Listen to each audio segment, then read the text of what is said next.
Тука со нас во студиото е градоначалничката на град Скопје, Данела Арсовска. Градоначалничке, добре дојавте во Телевизија 24. Ви благодарам на поканата. Ќе зборуваме за сето она што е актуелно што се случува во градот, за она што јавноста е преокупирана во последно време. Тука се разбира јавниот превоз, имавме некои проблеми и со почетокот на училишната година, но ми се чини дека тоа е една приказна, едно прашање кое се провлекува веќе подолго време. Имавте и средба со владата, од таму нешто не произлезе. Ке зборуваме за ова, но еве да ве прашам со нешто што се случуваше денеска. Имавме во Скопје еден дожд, ајде да речеме, лоши временски прилики. Граѓаните се пожалија дека веднаш се создава метеж во сообраќајот, дека се поплавуваат улици. Зошто е тоа така? Добро, генерално тоа е нешто кое што е нормално, особено кога има обилни дождови. Меѓутоа, она кое што е нова пракса со која што ние уште од 2022 година активно се занимаваме е да има превенција, а не да има санација на штетите кои што ќе настанат по вакви обилни дождови. Што значи дека екипите секогаш се надвор на терен, особено кога има најава за обилни дождови, ги чистат сливниците, работат на она атмосферска канализација која што имаме низ градот, за да може да се превенира, односно работат превентивно, а не работат на санирање на штетите откако ќе настанат. Доста голем проблем е тоа што само околу 38% на територијата на градот е покриено со атмосферска канализација и тоа е нешто на кое што треба активно да се работи понатаму, меѓутоа е нешто кое што е со споделена надлежност, односно градот е оној кој што ја спроведува примарната мрежа, а секундарната мрежа ја спроведуваат општините кои што се во рамки на градот Скопје и затоа сметам дека е неопходно да се активно делува на зголемување на процентот на сите оние сообраќајници во делот на инфраструктурата каде што има проблематичност во движењето, за да се превенира повторно појавување при обилни дождови на вакви штети, односно да има излевања. Како што кажав, јавниот превоз е проблем кој се провлекува веќе подолго време. Имаме повремени штрајкови, протести на приватните превозници, имаме недостаток на автобуси, на автобуски линии. Вие се кажавте во јавноста дека вашиот проект за набавка на нови автобуси дека е блокиран во Советот, барате од советниците да го изгласаат тоа, имавте и една средба со владата поврзана со ова прашање. Еве сега премиерот вели вака: ние не можеме да набавиме 250 автобуси за Скопје, вели има и други градови во Македонија кои имаат потреба од нови автобуси, тогаш би требало да набавиме и за нив. Тоа треба да се го направи ЈСП и додава дека проблемот меѓу останатото се решава, цитирам, со домакинско работење на ЈСП, со мобилизација на сите ресурси и со наменско трошење на средствата.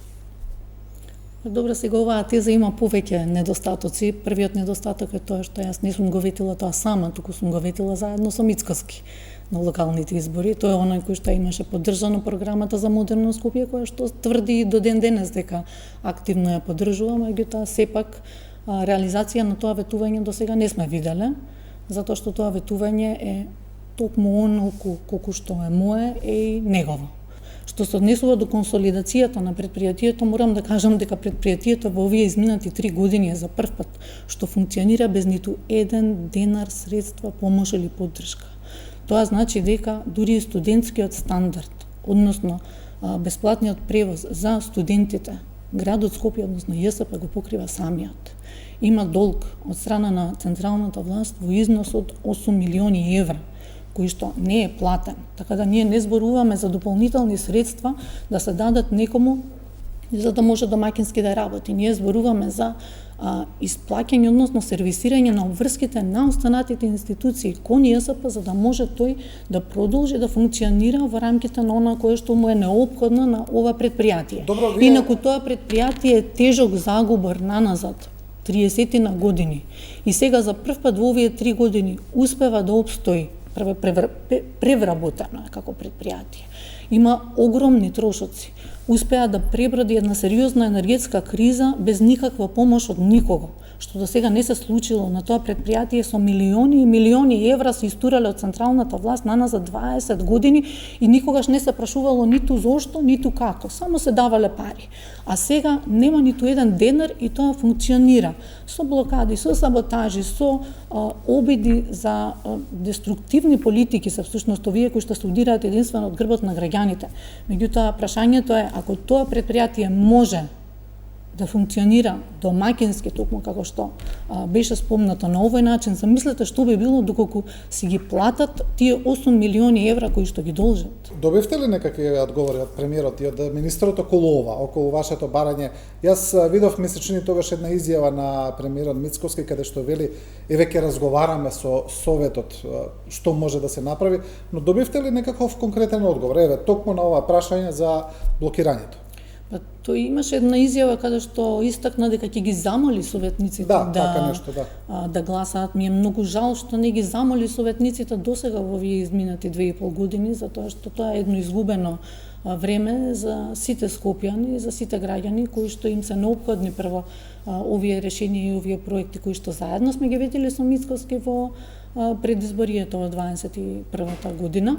А понатаму проблемот е она токму вие што го кажавте, навистина е проблематично тоа што на самиот тој состанок тој не беше отворен за јавноста, па да може и самата јавност и самите медиуми да ценат за што е она што било предложено пред представниците таму и што е она кое што тие не го прифатија од она кое што ние го предложивме. Затоа што многу е едноставно постфестум вие кога немате присуство на спротивставената страна на пресконференции да си се расфрлате со флоскули да кажете дека сте незадоволни или пак дека сте загрижани, исто колку што е едноставно јас да кажам дека сум незадоволни, дека исто така сме разочарани и загрижани затоа што некој на таа маса не бил заинтересиран за законот за комунална полиција, кој што ќе може да ги санкционира сите овие кои што неконтролирано чистат подруми, фрлаат отпади, носат од други градови и го прават Скопје да биде еден тип на депонија, само колку да направат некој политички поен или некого да исаботираат во текот на еднодневно ноќе,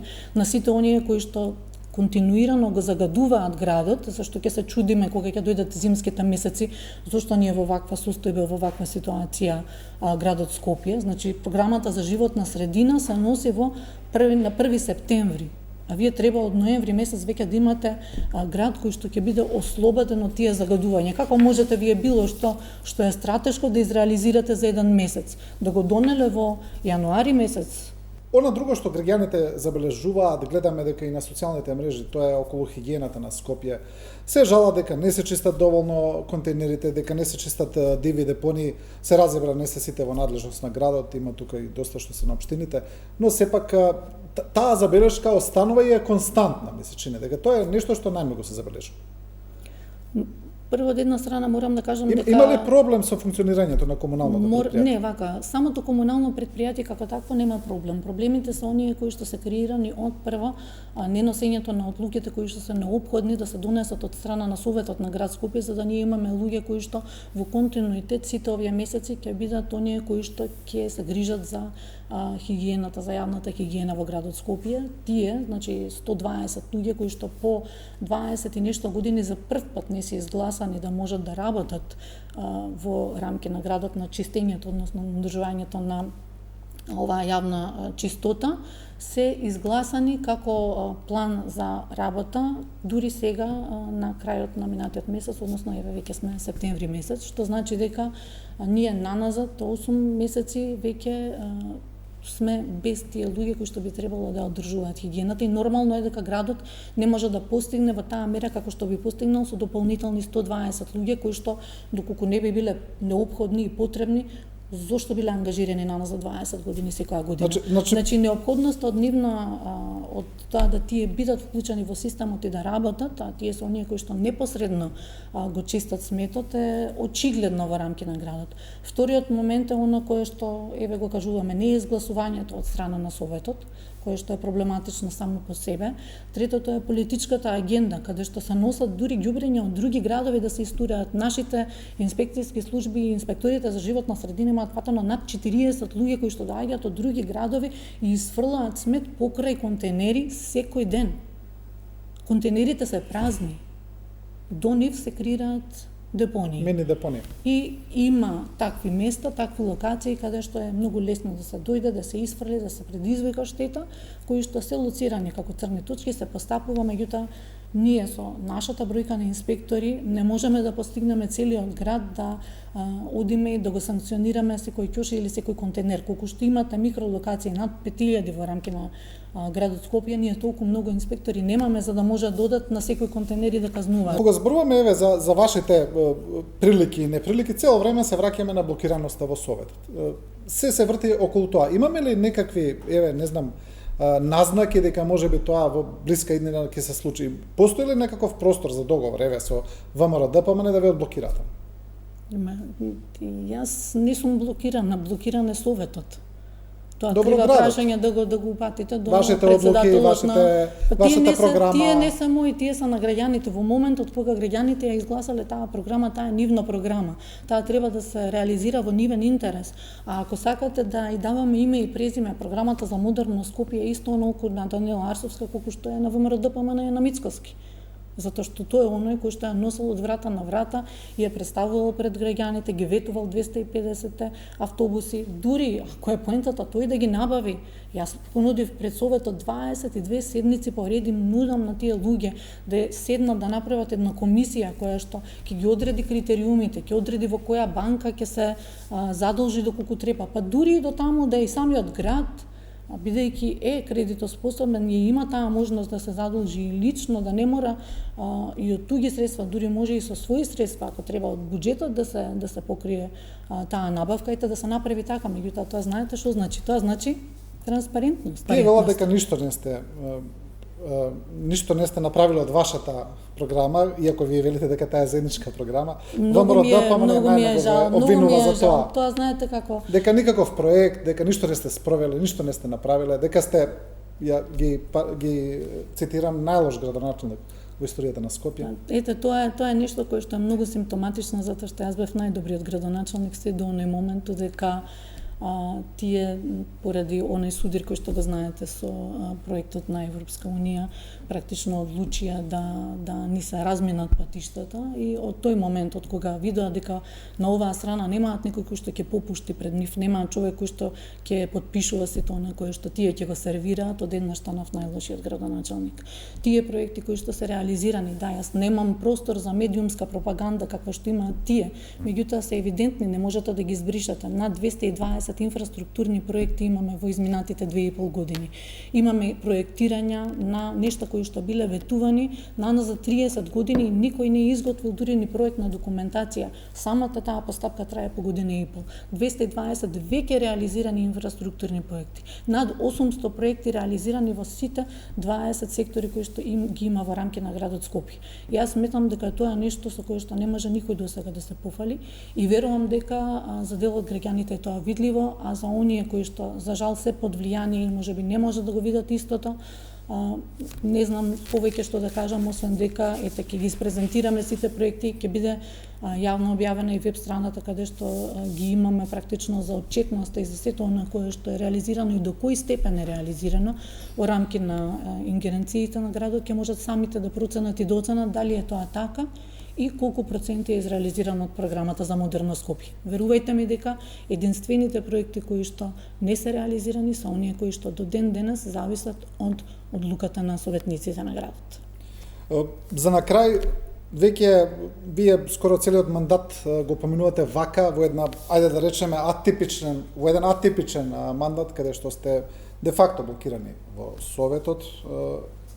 Како дали мислите дека дали планирате вака да останете до крај? Бидејќи знаеме дека кај нас политиката е машка работа. Јас не сакам да користам такви родовски терминологии, но сепак тоа е факт. Притисната сте очигледно помеѓу партиите. Ќе издржите ли до крај вака? Дали некогаш сте размислувале да кажете па доста ми е, ќе си одам? Не, апсолутно не. Прво затоа што овој мандат го имам за да го реализирам на кое што сум го ветила и до последен ден ќе се обидам на кое што е ветено да го направам без разлика кој имам од спротивната страна. Прво, верувам во на кое што го правам, искрено, за разлика од сите кои што се наспроти мене. Тие не веруваат во тоа кое што го прават. Тие се водат од што е опортуно, се возат од некои празни флоскули, од популизам и имаат купи ден помини политика, без стратегија и без да знаат во која насока ќе се движат во рамки на следните години кои што доаѓаат. Јас сметам дека без да се реализира програмата, вие немате мерливост на тоа колку е некој успешен, а колку некој не е успешен. И истото ќе можат граѓаните нормално и да го видат во следниот период, затоа што има голем број на луѓе кои што се во политиката и кои што имаат своји програми, кои што немаат реализирано ниту 1%, кажуваат дека имаат реализирано по 80 и 90%. Ама среќа тие програми ги има, постојат, може секој еден граѓанин кој што ги добил за изборите да ги прочешла, да ги разгледа и да види дека ништо од тие ветувања нема, односно дека тоа биле празни ветувања. Што се работи за градот Скопје, оно кое што е во ингеренција на градоначалникот, се што може градоначалникот да направи сам, јас го имам направено. А советот, председателот на советот, доколку не може да го менаџира советот, доколку не може да постигне да советниците му дадат доверба, односно да ги изгласаат овие програми кои што и тој исто така ги има шетано пред граѓаните, ги има промовирано како неопходни за нашите скопјани, тогаш верувам дека одговорноста треба да е на нивната страна и можеби би требало да се повлечат за да ги спасат скопјани. Да. Градоначалничке, ви благодарам за ова интервју. Ви благодарам и на вас за можност. Ова беше интервју со Данела Арсовска, градоначалничка на градот Скопје. Ви благодариме на вниманието.